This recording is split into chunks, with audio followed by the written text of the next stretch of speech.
But now it's time for one of my more favorite parts of the show. I say this as this is the only second time that we've done this, because the last time that I did it was the last show before we were on the road, but it went so well. And I heard some good things from other people that they liked it as well. So I'm going to keep it going and probably keep this going each week. Until I just can't find any more TikToks to share with you guys. And I don't see that happening anytime soon. So we're going to go ahead and get rolling into my favorite TikToks, a little bit of brain candy for y'all. And the first one that I want to bring up is urban design and city planning. It's not something that I have admittedly put a lot of thought into. I didn't necessarily know that but it makes sense that a lot of this planning would happen and would take place at a large scale. But a gentleman has recently rose to prominence by talking about how cities are built for cars versus how they're built for people. And let's go ahead and bring up the first video that kind of breaks this down a little bit more. Scale at which cities are built play a huge role in their livability. You see, a place like this is designed for cars, not people. That's why if you've ever stood next to one of these signs, you've seen just how gigantic they really are. When you compare that giant sign in a mall to these small little signs on a walk street, you begin to see the difference between pedestrian scale and car scale. That's why walking places like this makes you feel like you don't belong there, whereas walking somewhere like this feels far more welcoming. It's because every element you see is designed at the human scale, and the contrast is stark when you see what it looks like when things are designed at the scale of a car. So if you ever feel uncomfortable walking on a street like this, it's because it was designed for cars, not people.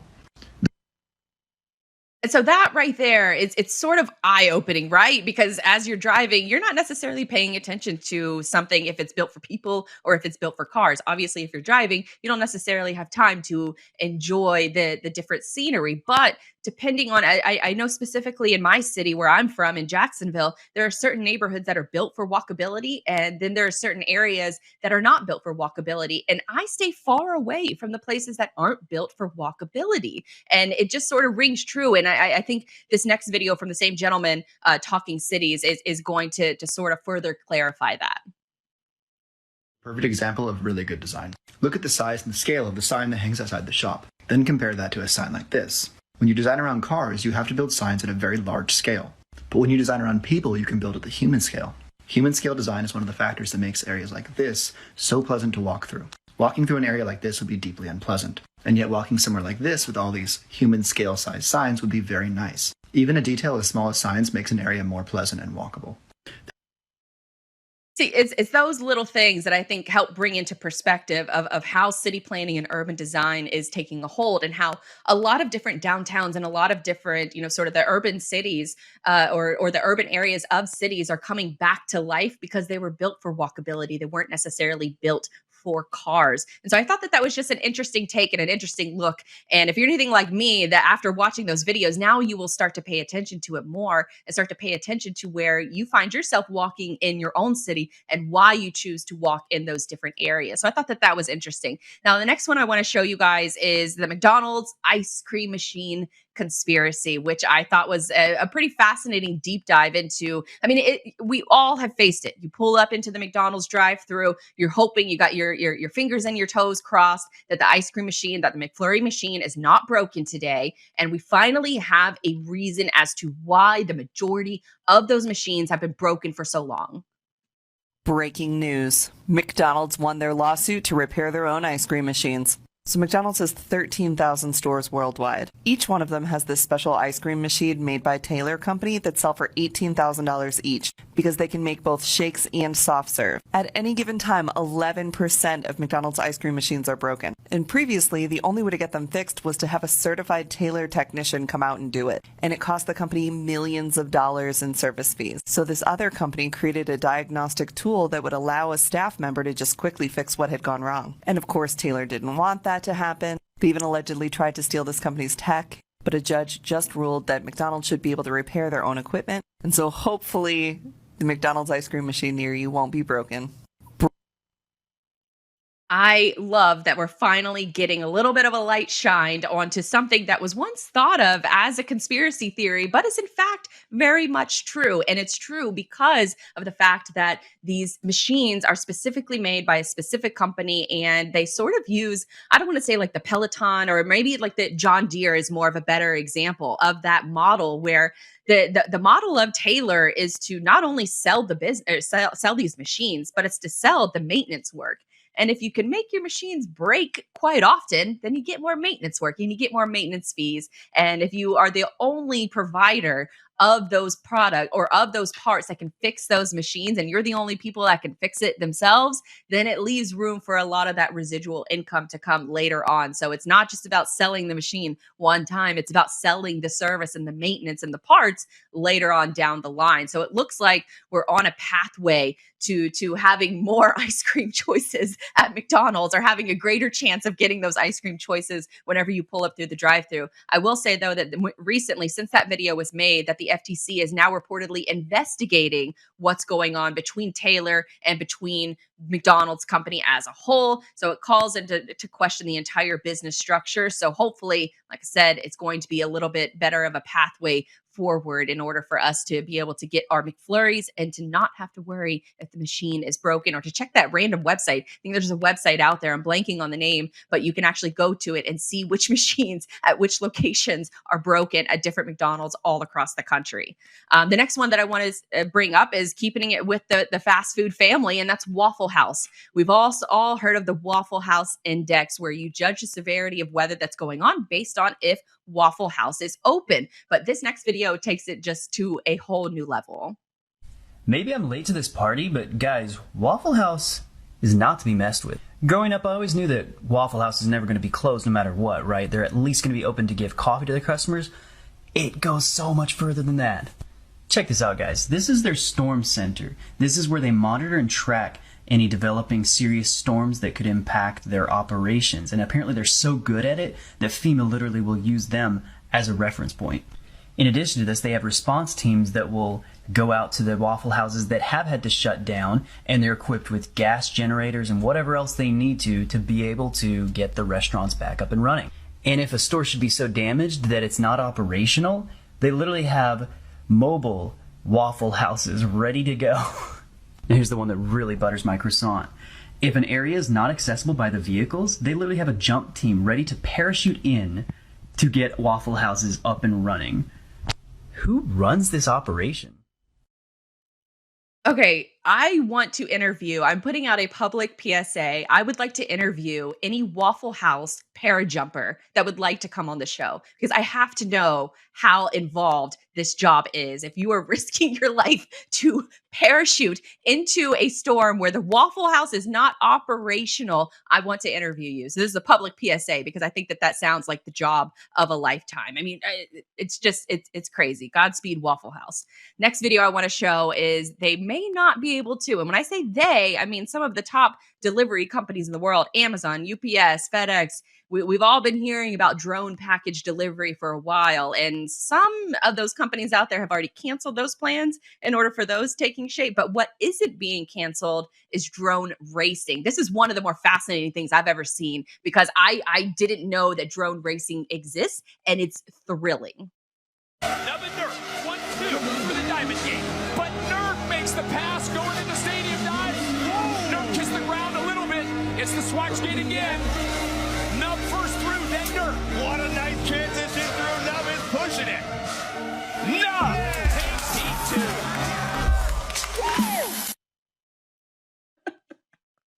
Just have to sit and think about that for a second, that these guys are sitting down and they have headphones on to watch what the drone sees, and they're remote controlling it throughout these crazy, insane races. And on top of that, you have people doing play-by-play for these races. So not only have drones sort of taken on this next level where they're, a core piece of entertainment now: photography, videography, drone racing, but they're also taking on a different level where it's starting to become competitive. I've also seen movements being made where they're trying to get theme parks like Disney, instead of having fireworks each night, that they should instead have a drone light show. So there's all different kind of aspects in which drones are being used, and it's kind of wild to watch it happen in a racing environment where play-by-play sports announcers are getting involved and advertisers are sponsoring different segments of the race. I think that's a whole new journey as far as I don't even want to call it esports as concerned. I guess it's technically esports and real sports and maybe motorsports. I'm not exactly sure how you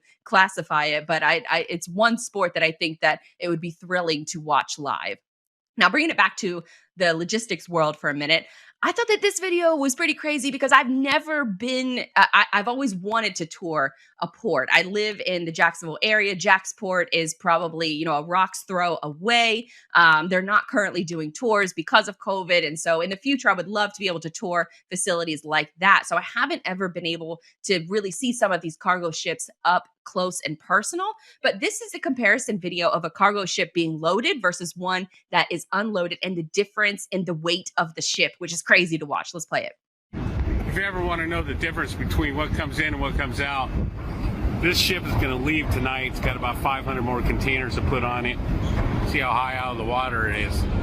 This ship just came in, as you can see, pretty low down in the water. A big discrepancy in what comes in and what goes out. Pretty wild, right? To see the difference in the weight of the ship, which is something, I guess you should think about, but it's not something that's at the top of mind, depending on the weight of the ship. I just assumed maybe, low tide. And then you see the other ship and it's like, oh, whoa, that's that's a little bit of a difference there. And just keeping it up with talking about different ports, the Long Beach port is completely automated by AI. And they had this TikTok video to talk a little bit about how they're doing that process.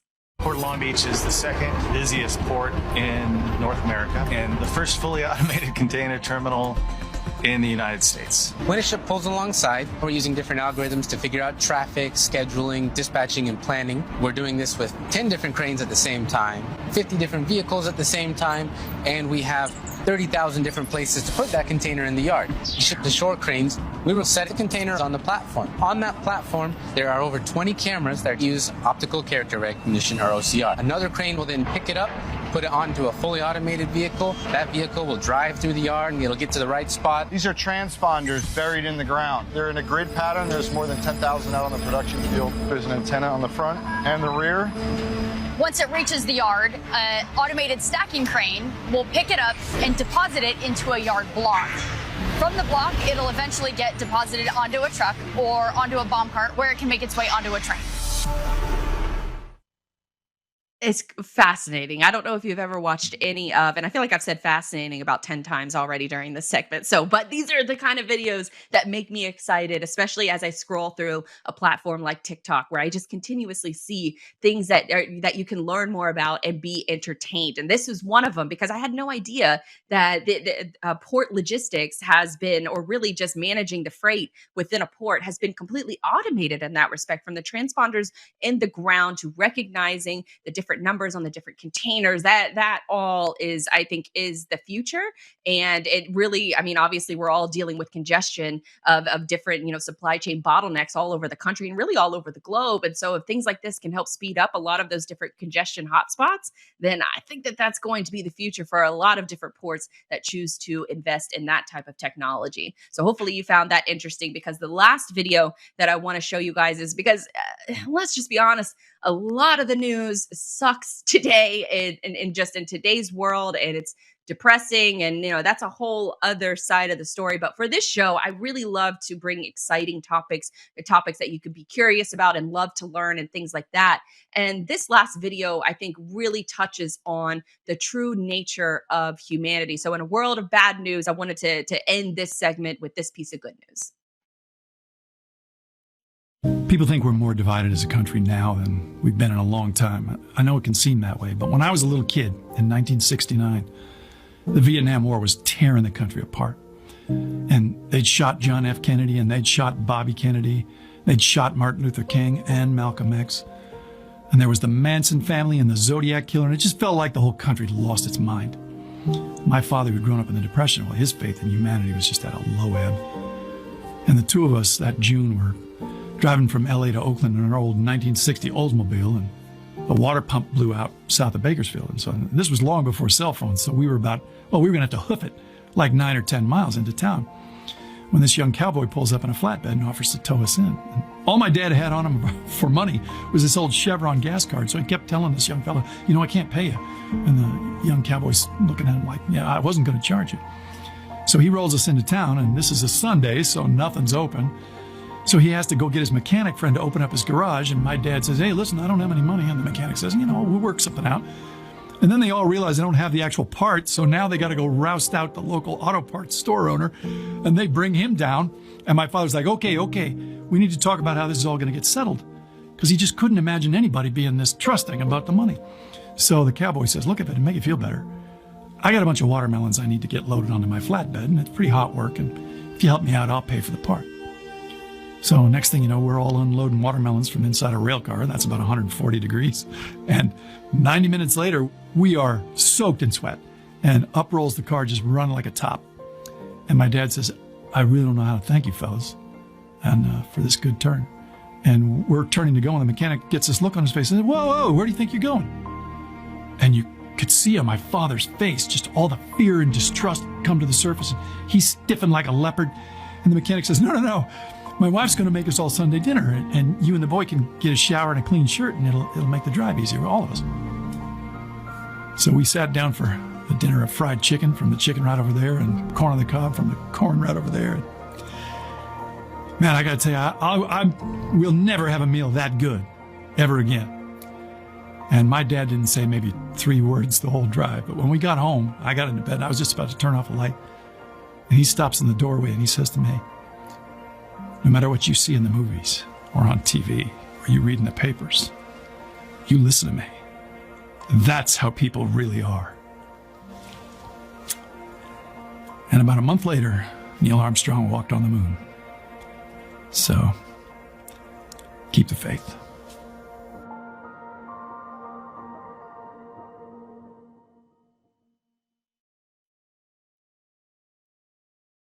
Hope you guys enjoyed that note. We will be back here live next Thursday, 2 p.m. Catch the replay on FreightWaves TV and all the show notes for the links that we referenced. Thank you.